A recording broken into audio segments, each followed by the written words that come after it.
One. Okay, okay. Welcome back, YouTube. This is PNG News Media with another edition of the Concrete and Steel Chronicles. On this installment, I'm doing a little bit different, where I usually have a former inmate.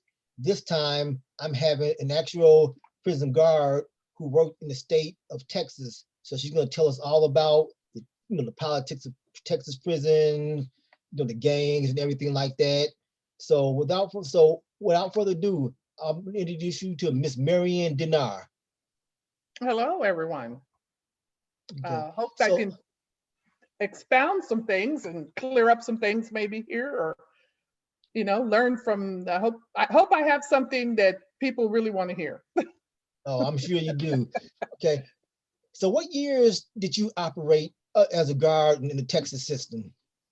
I started in the prison system back in 1984.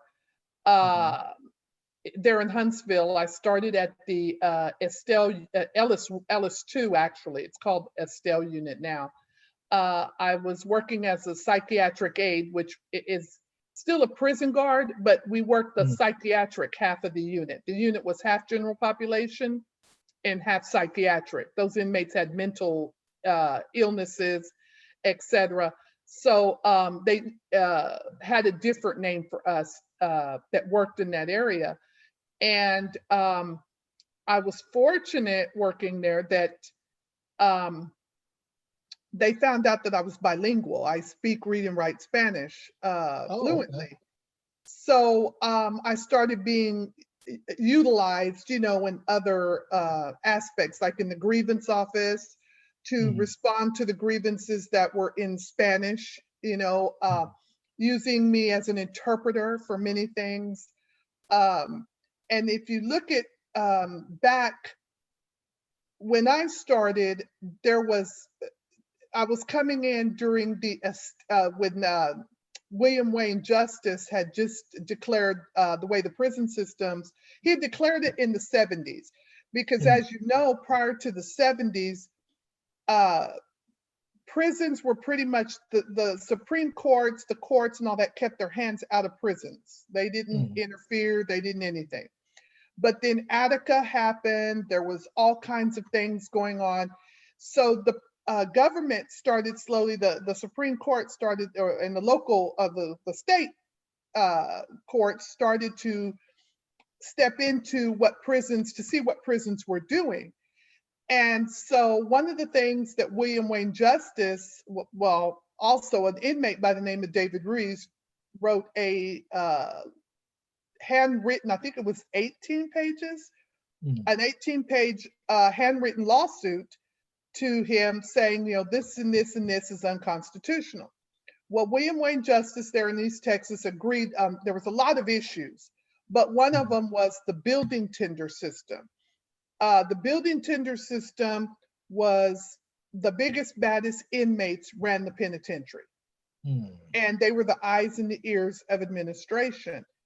And so if anything was going on, they could go, they would go to administration and say, hey, this group of inmates is planning to do this, this, this, and administration could then break them up and move them around. So when he declared that unconstitutional, again, remember, these inmates kind of ran the penitentiary. So you had guards, but you have these inmates that are also there too. They live there. What better to police the offender population than people that are there 24/7? Even though you have guards in there all the time, these guys made sure that they meted out punishment. Like if somebody disrespected somebody else, the building tender would go and he would take care of it.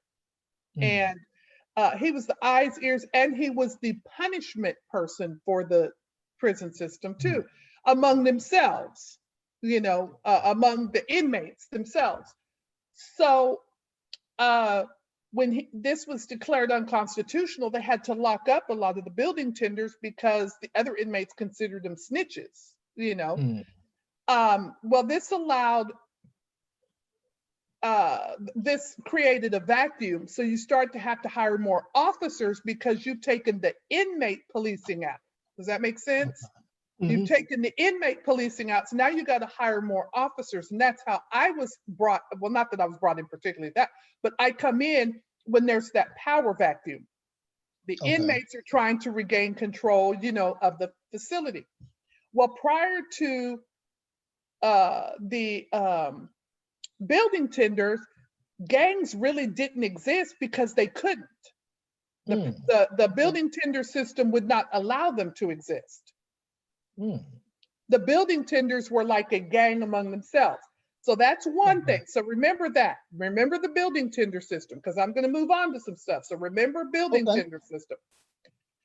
So then prior at this time, also remember, and I don't know how old you are, but if you all remember, that's also back in the 70s when segregation, busing and all that started happening. And inmates at that time were segregated by race. Building cell blocks, work details, they were segregated by race. Well, an inmate, a Black offender, wanted to live with a white offender, and they were both they were homosexual. They were not heterosexual. It's a homosexual couple. They wanted to live together. Well, they were told no because they're separated by race. So he filed a lawsuit, and it was called Lamar. It was Lamar versus Cofield. And under Lamar, the prison system said, no, you need to segregate. You need to desegregate. You need to desegregate prisons. And mind you, this is not just Texas. This is going on everywhere. It's just that Texas, because it's so big and it really impacted it, it's the one that most people talk about. So if you can see where I'm going now on how gangs started to form, right? So now let's say you've been living with your homeboys, your friends, of like color, race, whatever. You've been living with them, and now you are being put to live with someone else. You have no choice. So that's another way gangs started to come around too, for protection. Okay. So from your experience, like who were some of the early gangs to exist in Texas? Well, the first three gangs in the Texas prison system were the Aryan Brotherhood of Texas. Then you have the Mexican Mafia, and then you had the Texas Syndicate. Those were the first three gangs in the prison system. Now, when you say Mexican Mafia, is it the same Mexican Mafia from California? No, it is not. They are nothing alike. They're two separate entities. In fact, in Texas, they're more, it's Mexican Mafia, yes, but they're more known as Mexicanami, which means free Mexicans in Aztec language, because they use a lot of the Aztec, figures, wording, etc. So there's a huge difference between the two. They're not friendly to each other at all. So they're two different complete entities. Right. Now, is it true, because I don't know if I heard this or read this, that the founder of the Mexican Mafia in Texas, he was an actual California member, and he came and started it in Texas, but he didn't get like dispensation to start a California chapter, so he just kind of started his own thing? No. Herbert Huerta is the original lead founder of the Texas Mexican Mafia. In fact, he's doing his time now in Colorado at that, it was just on the tip of my tongue what it was called. That big, he's there. No, he started it at the Ramsey 2 unit. It's where he started the Mexican Mafia, writing out the Constitution and all that. All right. Okay. And Texas Syndicate is now another thing I want to ask. Is it true that they started in California as well? Because they as a counterforce to the Mexican Mafia, they were being bullied. Well, they were being yes, they actually started in California. They were Texas inmates incarcerated in California, And they joined as protection against all the other gangs, not just Mexican Mafia, but Aryan Brotherhood, Okay. whatever other gangs were there, Nuestra Familia, all that. They needed to protect themselves because one, they weren't really from California, so they really could not join the California Right. gangs. So they made their own. Well, of course, they get out and they come back to Texas and they get into trouble here. So the Texas Syndicate, so they created it in Texas as well. But there are still members in California prisons, and there's still Texas Syndicate members in California. Okay. Then you also mentioned the third gang, the Aryan Brotherhood of Texas.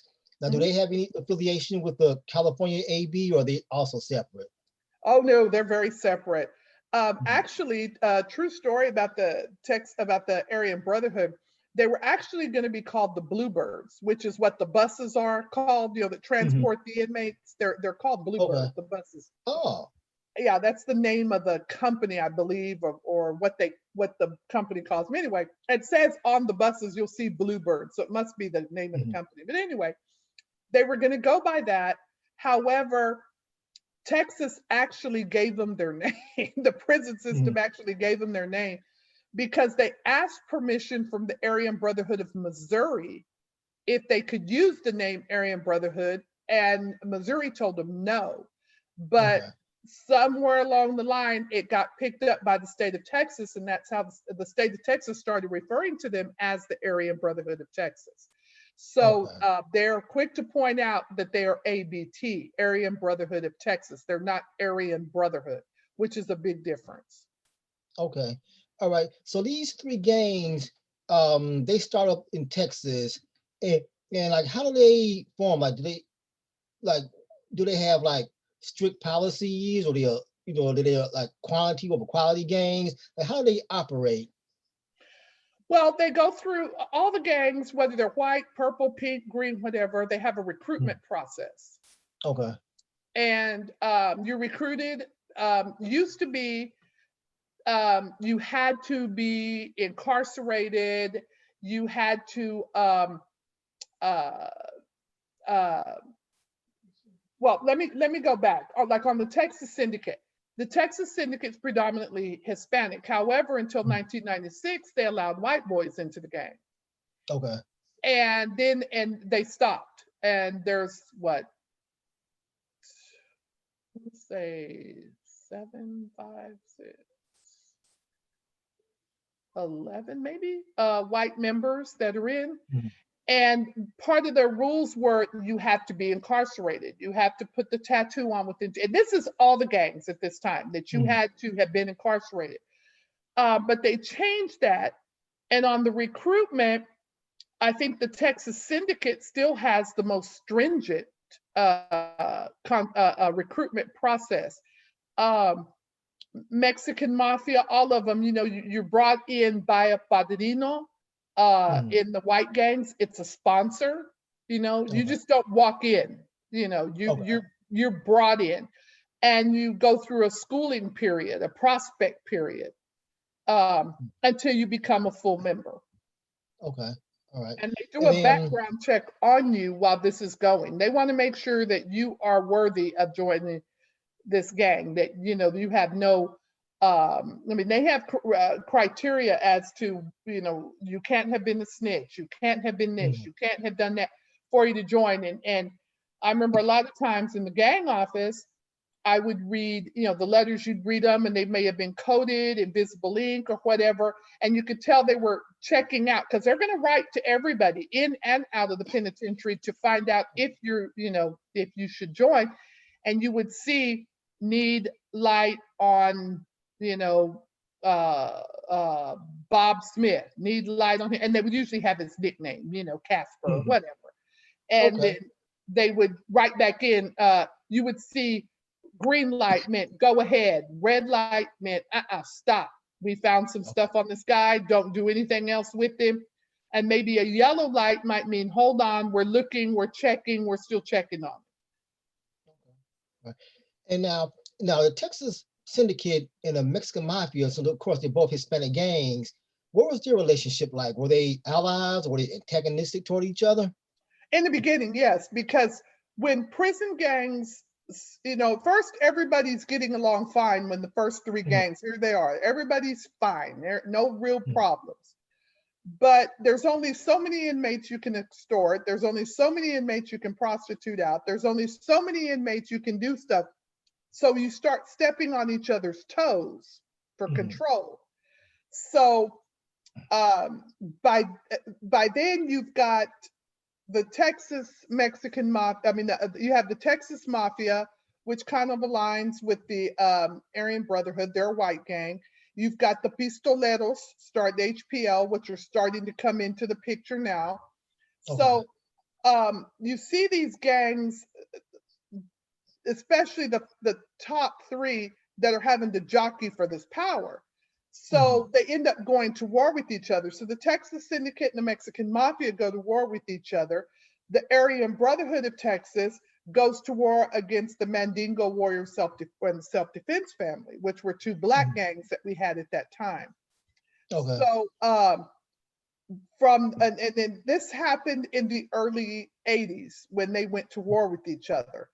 And so there was a lot of homicides, stabbings, assaults, etc., that went on as they fought for power. Because you have to remember, the inmates were not segregated at this time.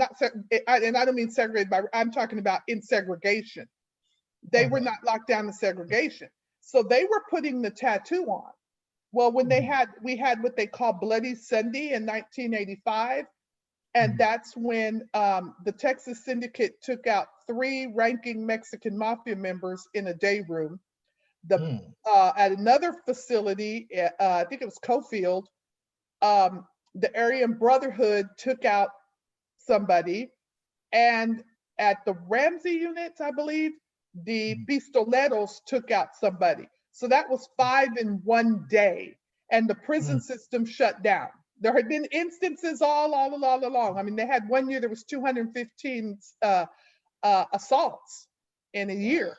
So this time they shut down. The prison system shut down for close to a year. And they went through and they identified by the tattoos, and those that were tatted up with those tattoos were locked down in administrative segregation. Okay. Now you mentioned the Mandingo Warriors. Are they still in existence today? Not really. You may have a few running around, but not, they're no longer, like if one comes in, he's not going to get segregated he's not going to sit to ad seg, because there's not enough of them. They pretty much fell apart once they went to administrative segregation. They fell apart. They just didn't have strong leadership like they could, like the other gangs had. They just did not have that, and they fell apart. All right. But when they were active, like what kind of a force were they a force to be reckoned with, or what type of? Yeah, they were. You had quite a few that, yes, probably were, but they were not that they were outnumbered. They were not outnumbered, but when they went up against the white gangs, they just couldn't. The white gangs took it to them. I had white boys back in those days that, boy, I'm telling you. I think when I filmed one of the Gangland on the Aryan Brotherhood of Texas that I did, the producer asks me, she goes, something about the white gang or whatever, and I slipped on there and I go, boy, I had some white boys for your ass. I said, man, and then she put it on the show because she said it was. I told her, I said I had some white boys I was afraid of.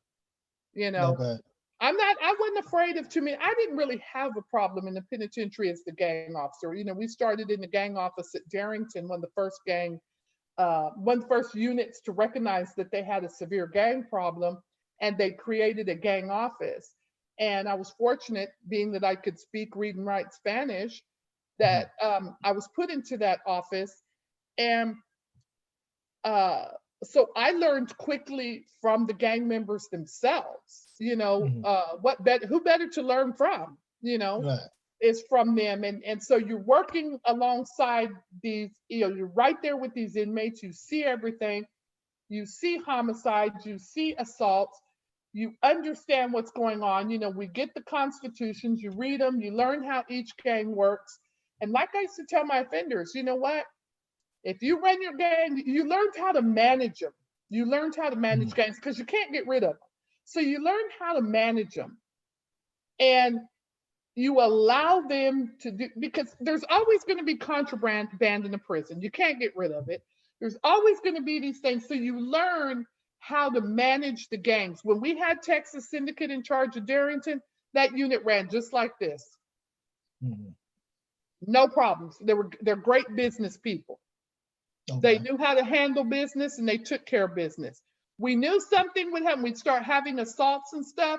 Then we knew something wasn't right, and we'd have to figure out what it was, and that usually meant that you had too many of somebody else that was upsetting the apple cart, But by then you've got all these other prison gangs in there. You got Barrio Aztecas, you've got Aryan Circle, then you got Tango Blast coming in, and so gangs just a big group that you have to learn how each one works. I would never approach my Black gangs like I would my white gangs, and I wouldn't approach my white gangs like I would my Hispanic gangs. But, you had to learn how to manage each one. And I never had a problem. They even gave me a nickname. I was La Princesa, that was what they called me in Princess. Okay, cool. Okay, so moving into like the 90s, like when you have exposed, like you said, the Tango Blast, Bloods and Crips, Border Brothers, how did that kind of upset? I mean, what did that do to the traditional structured gangs, like the Texas Syndicate? Did that kind of push them out of the way, or did that create more wars when these younger, less structured groups start coming in? Well, what happens is they come in and they have a lot of the stuff that's going on in the streets. And again, for territory, back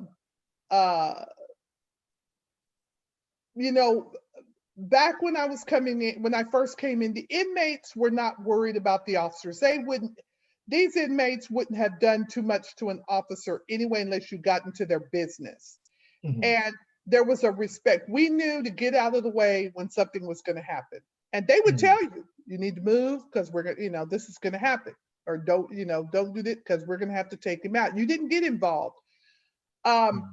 You started to notice the difference between inmates and convicts, though, when it seemed like the offenders were getting younger and younger, and they didn't have that respect. And a lot of the older gang members recognized that, and we call them rascals, because they were constantly, there was no respect, not just for staff, but no respect among each other. I tell people now, if I could have worked on a facility with nothing but a bunch of convicts, a bunch of lifers, that have been in for a while, because they're going to do their time. They know they got to be there forever and ever. They're not there to upset anything. They're going to do what they got to do. And you just let them do what they got to do. As long as they don't do anything in your face, I don't care. They got to live there. They're not going to cause problems. Then you get these ones coming in with 5-10 years that think they know more, kind of like millennials that come in and, I know this, I know that. The inmates would see that. And so with tangos, tangos started to come in, and, for those who don't understand what tangos are towns. That's slang for town. And the inmates, you have Houston, D-Town, which is Houston, D-Town, which is Dallas, Fortitos, which is Fort Worth, San Anto, which is San Antonio, A-Town, which is Austin. You have Bayuco, which is the Valley, South Texas. You have West, which is all of West Texas. So, and the inmates, you join up with your town. Now, you have to have so many, before you can join, you have to have 6 months or more TDCJ or state jail time. You join in the county jail. Okay. You get into, and it's equal opportunity to join that. You don't have to be Hispanic. You don't have to be, anybody can join Tango. And the thing about Tangos is prison gangs are forever and ever. They have constitutions, they have rules, they have regulations. It's forever and ever till you die. You have, all these things you have to follow, whereas Tangos are just for your time you are locked up. Okay. That's it. That's it. You owe nothing, just for your time while you're in there. That's it. Protection while you're in there. And there are no stringent rules. There is no constitution. There's nothing like that. So of course, now that you have a choice, used to be you had to join a familia, when you came in, you had to join Texas Syndicate, Mexican Mafia, Mandingo Warriors, self-defense family, whatever, or you ran Solano, which means you ran by yourself, or you ran Cristiano, which means you ran with the Christian inmates, but you better be in church every time church opened, because that's what you were saying, so you wouldn't have to be with these other groups. But they would take care of each other, so they were still gang related. Right. So, because if one came up there, they were gonna, you weren't gonna mess with the whole group of them. But anyway, so here comes Tango, who now, because of the rules that they have and all that, and you're not owing them your life, in other words, they outnumber the familias. They outnumber all of that almost 6, 7, 8 to 1. So now they have a lot of control. But the thing about Tangos is they're usually a young hothead that don't have that respect for people. They're younger. They're the younger generation, period. I mean, look what we see out here. Right. Well, same thing in there.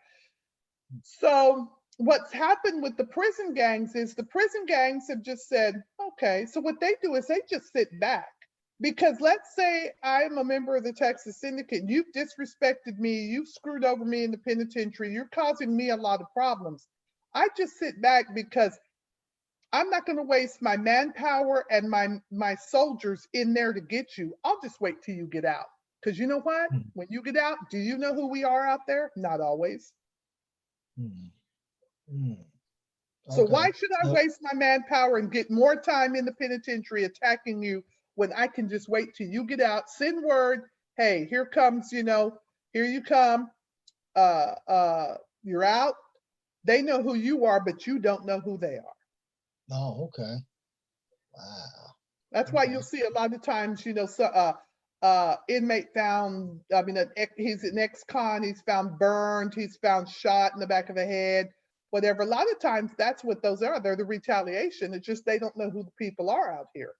You talk all that noise to me, you did all that in the pen, but I'm still over here going, well, you don't know who the people are there. Okay.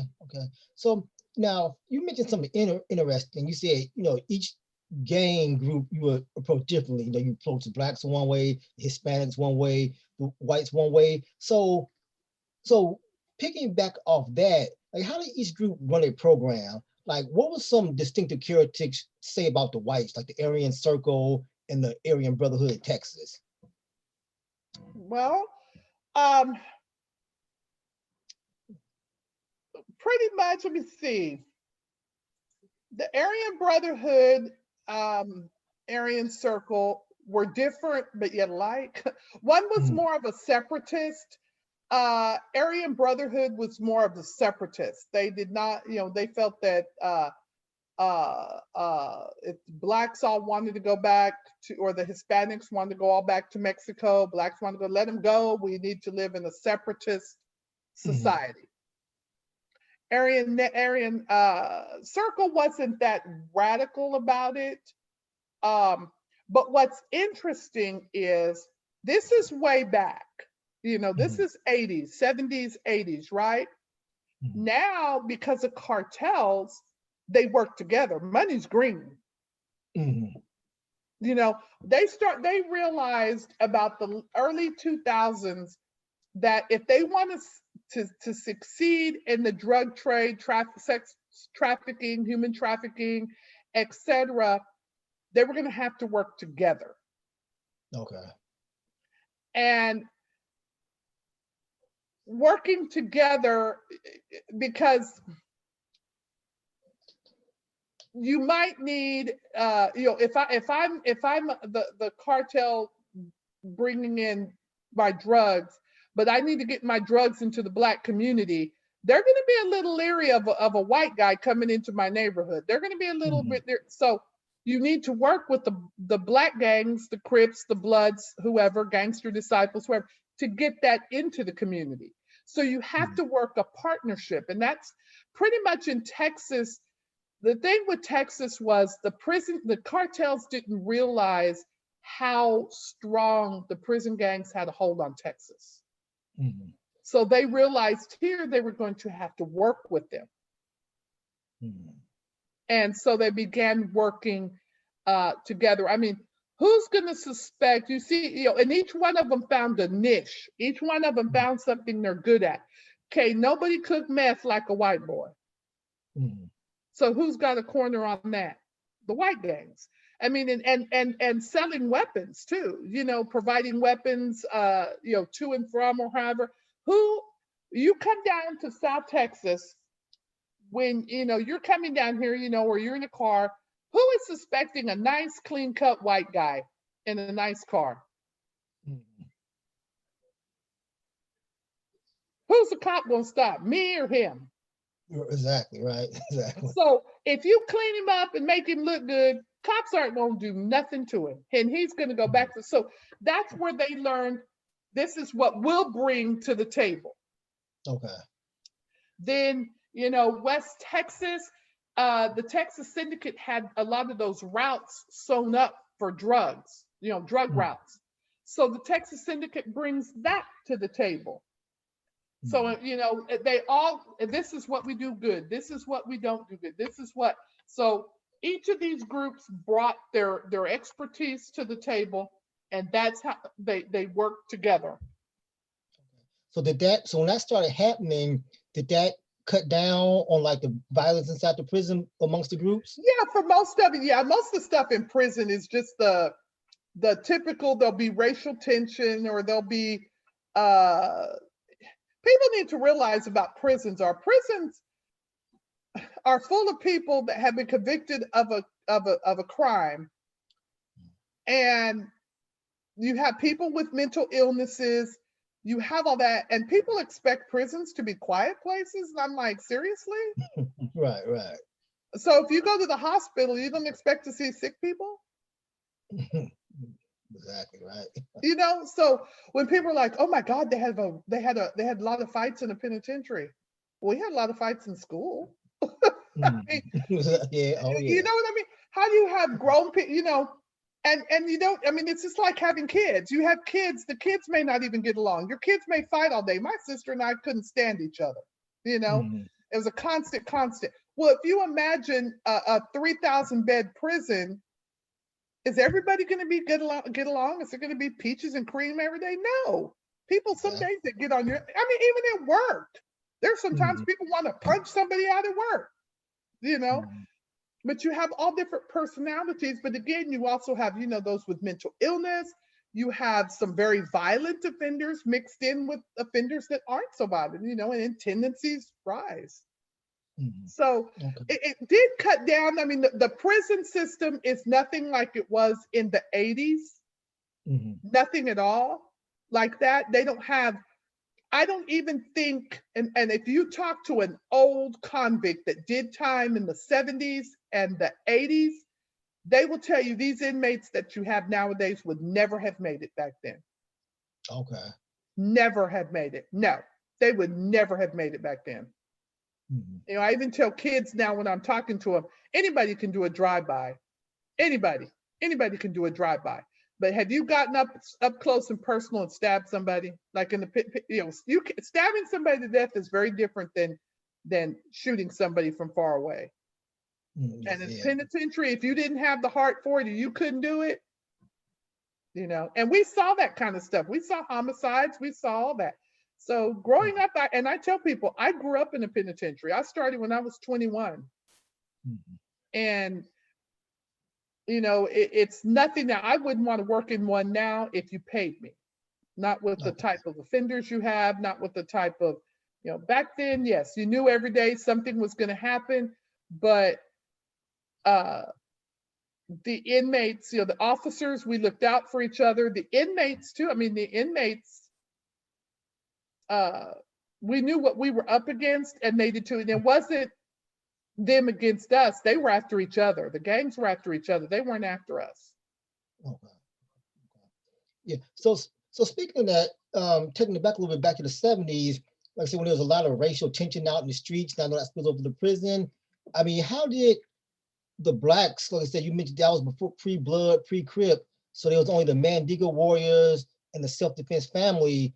I mean, were they just constantly victims, or did they, to some degree, hold their own? So I know you mentioned you had like some white boy. They held their own in some cases, but a lot of their issues were internal. Okay. There were a lot of internal. I think it was like everybody wanted to be the chief, not everybody wanted to be the Indian. Okay. And am I allowed to say that, or is that politically correct? But that's how it got to be. It was more, well, how come you get to be the leader and I don't get to be the leader? Whereas the white gangs and the Hispanics, yeah, they had that issue every now and then, but it was not it didn't tear them apart. In some cases, it did. For a while, the Raza Unidas split due to differences, and the HPL split for a while due to differences, but they got back together. But it seemed like with the Black gangs, it was always something, I ain't talking to him because, he trying to run this like this, and but you know what? I would tell them, if y'all, even now, even when Crips and Bloods came in, I tell them, you know what? Y'all would be a force to be reckoned with if you all would quit fighting among yourselves and have one big gang. Right. No, everybody, now who told him he could run this? I'm going to run it. You're like, really? You don't see that with the other gangs. Okay. Wow. So it was more so internal things that kept just like more fighting amongst each other. Yeah, it was more fighting amongst, yes, it was much more. You didn't see that really they would work it out. The other gangs would work it out. They were told by the leaders, especially if you had a strong leader. And we had strong leaders. If I had a situation going on in the pen, I went straight to the leader, and I would tell them that any unit I worked on, I am not dealing with the little soldiers. Who's the leader? When I was at one of the facilities, it was a new facility and it opened, and we found out that one of the groups, I think it was the Raza Unidas, were not being run correctly. So I pulled the guy who they said was the leader in. Come to find out, he had only been a member 6 months before he got shipped to the new unit. So he's the one with the most time, and he was just barely a leader himself. He hadn't been a member long. He just got out of his schooling, and he's been he's been in the longest. So he's the leader, and he didn't know what to do.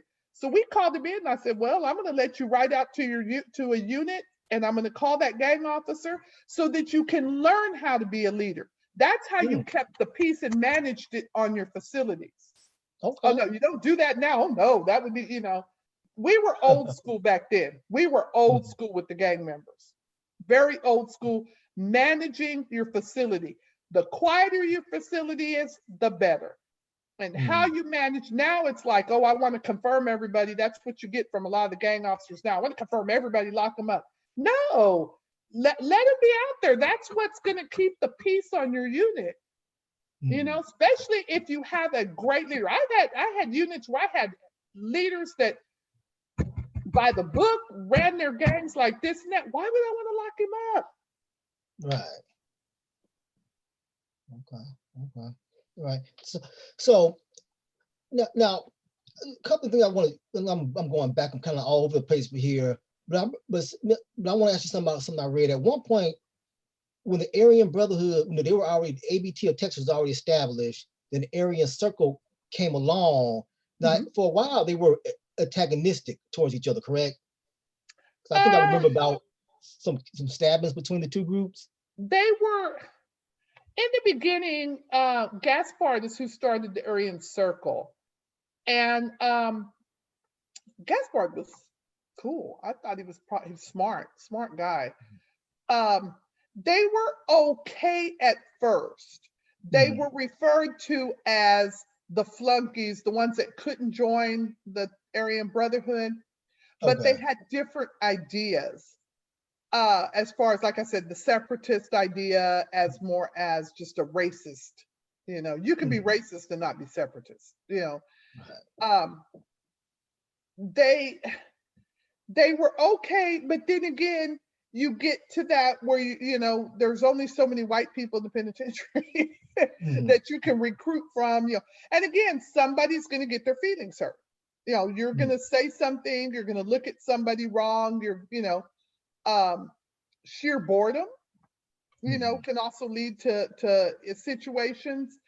But the Aryan Circle was probably, they were a smaller group, there were a smaller number. But the thing about a new gang is they've got to make their bones when, you know, when they're coming up. They've got to show that we're not just, oh, you know, we're not just just a group. So when they, and they did go at it with the ABT for a while, but not anymore. They don't have, you know, they all pretty much now, you know, they keep their distances, a healthy distance, but, you know, there's money out here to be made.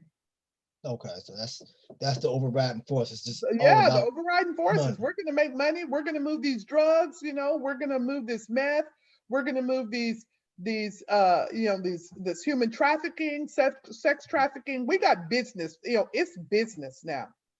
Or as they say in the hood, it's business. So it's business. Right. Okay. So the last group I want to ask you about before we move on to other subjects, is there a presence of Pisces in Texas prisons? No. Okay. No. A lot of those, if you had Pisces, if you had, like we had a Border Brother member come into us at one unit, he was the only one. So we had to kind of keep him away from the Body Huastecas. But he was cool by himself. He had no problem. He hung out with some West Texas inmates, but he had no problems. I've had gangster disciples. I've had, and they've had to, you know, the Crips didn't care for him on the unit, and he took on 6 Crips and beat the daylights out of 2 of them before the other 4 overpowered him. But we, when you get, you know, because you don't have it, that's when they usually join up with tangos. When they come in like that and there's not enough of them, they usually end up going, they'll go tango. If you're a Crip or a Blood that you come in, you usually go with the Crips and Bloods. If you're Muslim, usually you go with, you know, the Muslim offenders, whatever. But when they're small like that, you don't have enough of them. And it depending too, if you're from Mexico and you're illegal, because you also have the Mexicles that's in there too. And the Mexicles is more like the tango. Those are the ones that come from Mexico. They have usually if they had a detainer, which meant they, you know, they're illegal. They were probably going to go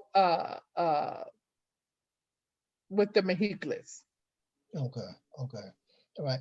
So now, so moving on from the gangs, I want to ask you about another guard, Robert Morrill. Who was he and what was his role? Oh, Bob Morrill? Bob was, Morrill.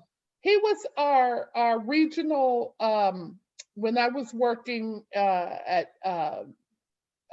here when I was working for the prison system, he was one of the STG, he was from California originally, and then he came to Texas, and he, when California, worked with the California Mexican Mafia. Very knowledgeable on the Mexican Mafia, the California Mexican Mafia. And when he came to Texas, I can't remember what he did actually before he started with the state, but he ended up becoming like the regional, the state of Texas, the prison system's divided into regions, and each region had a gang, that's where we sent paperwork on the way to Huntsville. He would do certain things, and that's what his job was, the administrative person. Now, is it true that that movie Blood In, Blood Out, the character that Benjamin Bratt played was kind of modeled off of him? I believe so. I was trying to remember that the other day because he worked with so many of those that were in that movie. That were about that Blood In, Blood Out. He worked with a lot of those people, and I understand that was supposed to have. It was either Benjamin Bratt or one of the others, but I think it was Benjamin Bratt. And but he used to tell us the stories about that. How they called him Moco Verde, which is green snot. That's what that name like that. Huh? How did he get a name like that? You know what? I don't know. And he told us, but we used to laugh about it, like, how would you get a name like that? Right. Okay. So what was your last year working with the prison system? 2003. 2003. So 2003, you leave the prison system. So what do you transition to from there? From there, I worked for a county agency. Then I went back up to Houston, and I was working for the county there in the schools, kind of like a social work type of job. And I was in the Aldine area, which is, you saw a lot of low income. I worked in some low income areas, some of the neighborhoods there. Then from there, I went to the Houston School District and did dropout prevention truancy, and again, was right smack in the middle of very low income areas. Ran into a lot of, if I ever hear somebody call me princess or princesa, then I know they know somebody that knows me from the penitentiary. And I would get that sometimes, like when I would have to do home visits to go see why, little Johnny's not in school. I'd go back and they'd say, "Aren't you princess?" Or, so-and-so. And half the time I can't remember my inmates. They never look the same anyway once they get out. And they'd come up, "Hey, princess, how are you? And can I help you with something? What's going on?" I tell them, "Hey, I'm looking for little Johnny, hasn't been in school." And "Oh, I'll help you out. And it's what you get when you treat people fairly and you shoot straight from the hip. I lived by that rule in the penitentiary. Still do. Still have to live that way. All right. So, and then and how does the stuff like with Gangland and the other shows that you will consult on or that they will interview you, how did those come about? Actually, I got a call. I was living in Houston. I got a call from a producer from Tower Productions. And they wanted to do a show on, they were starting this Gangland, and they were explaining what the series would be, blah, blah, blah. And did I have a good storyline? And I said, well, or do I know a good story? And I said, well, what about we're talking, I said, what about the Texas Syndicate? That's actually, and then I told them about, what happened in the rec yard with the offender being stabbed 52 times, and I helped him out of the rec yard and all that. And they thought, you know what, that would be a good show. So they came to Texas and we shot the show. Then they called me later to do 2 more and to consult on one, on the Tri-City Bomber and the Texas Chicano Brotherhood. That wanted me to consult on that. And so I said, sure. And rest is history. And it was interesting. It's fun. I do a lot of consulting, with attorneys and stuff on prison issues. I do gang consulting, in court, federal, state, on gang issues, whether somebody's gang related, if they're not, the databases that are out, what are my, opinions on them, what have I ran into on them, and then what do I see now? And everybody it seems like wants to be a gang expert now. And I'm sitting up here, I attended a gang training a while back that I was sitting there and I had to look of, what? You know, person never worked in a prison, had no idea, but you know, when I asked him afterwards, I said, what about this and this? And they go, well, I didn't know anything about that. And I go, well, then you shouldn't be doing a gang. I mean, I wanted to say that. I didn't say it to him, but how do you do a gang training and you don't even, do you know a gang member? Right. Okay.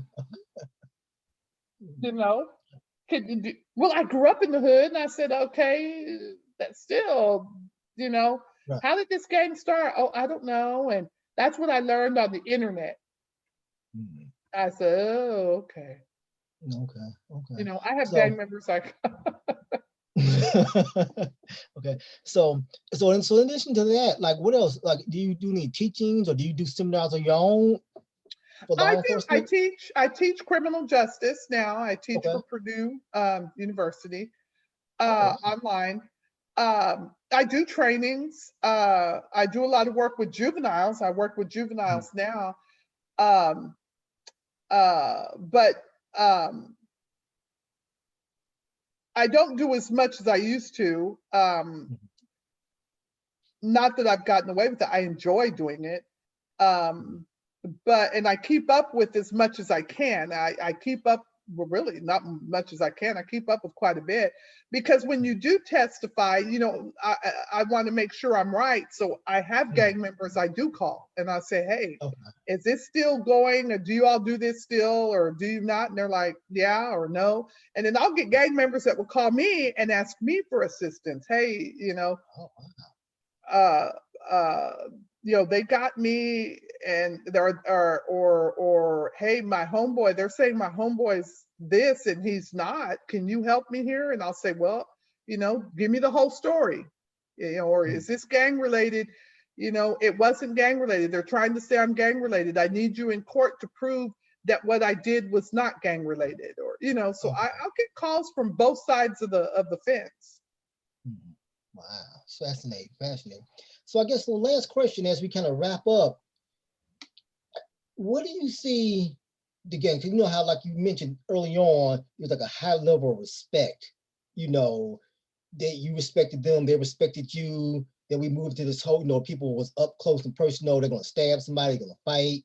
But then comes in the AK-47s and all this young hotheads, you know, the drug issue. So so as we move into, I guess, to 2000s and beyond, what do you see things going? Do you see them going back to getting worse or eventually cycling back to where they were in the beginning?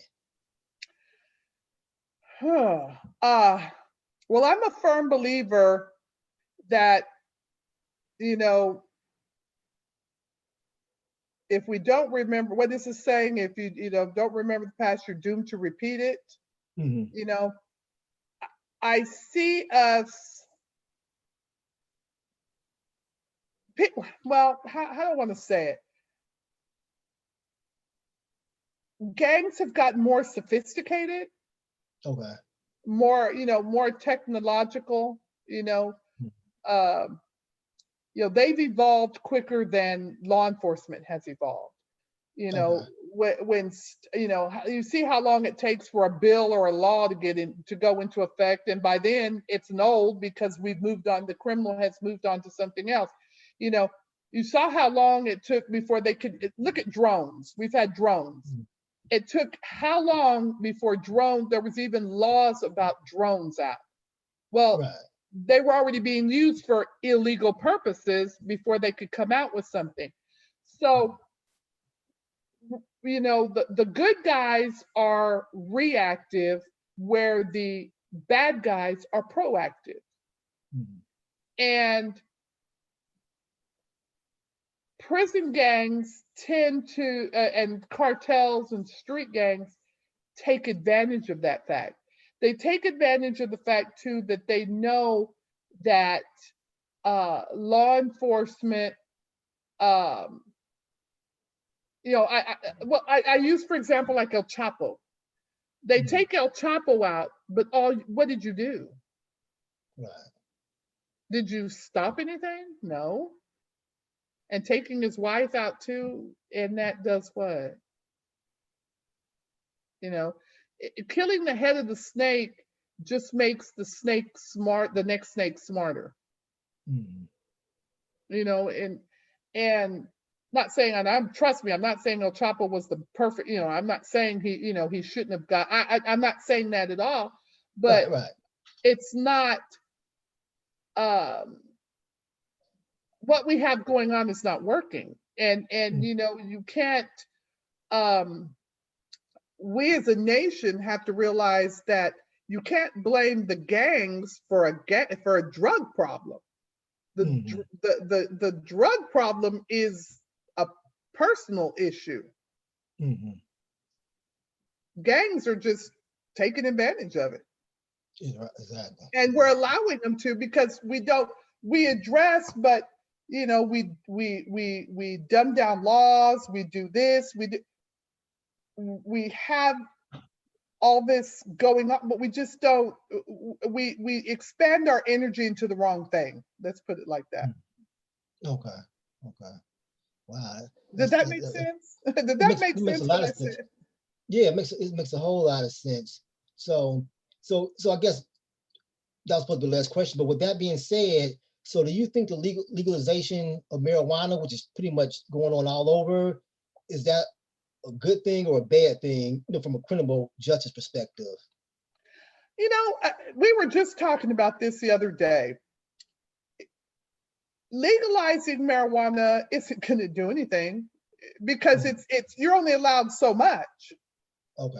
It's not like you can have, okay, you know what, it's legal, so let me go buy a room full of weed, and no, I mean, it's still large amounts. I mean, cops don't even really stop you. I mean, if you got a joint, the cop stops you right now, and you got a joint in your car, 9 times out of 10, they're not going to do it. They're going to make you throw it out, because just to do the paperwork on that, it's going to cost them more than it's worth. You know, but I don't really think it will do anything. You know, really, has it dropped crime? No. Is there still a push for drugs even in the places that have legalized it? No. The people still are doing, you know, weed. Okay, well now what about meth? You can legalize meth? No, I don't think so. You know, I don't think it really makes a dent in anything. Okay. Yeah. Well, that's interesting. I mean, I know that opens up a whole different conversation. Yes, that it does. is, yeah. So, I mean, would decriminalization work of drugs instead of treating drug users as a criminal offense? If you treat it as like a medical or a disease, would that decrease prison? It's drug is, you know, but then again, you have to look at, there's so many aspects, you know. Criminalizing them doesn't work, but when do you say, okay, you need to go to jail? Okay. Do I give you 8 times to go to rehab and you're still not learning? Or do I send you to jail where you have to stop? You know, obviously rehab is not working for you. I've sent you 8 times. When do we draw the line? When do we say, okay, you know, I've sent you to rehab, I've sent you to rehab, I've sent you to rehab, I've sent you to rehab, it's not working. Okay, maybe spending some time in jail where life will be a little bit more uncomfortable might teach you to, but you know, people also, a lot of it is personal responsibility. You know, people want to blame everybody else. Well, what about, you know, are you a drug addict? No. Am I a drug addict? No. Why? By choice. Right, exactly.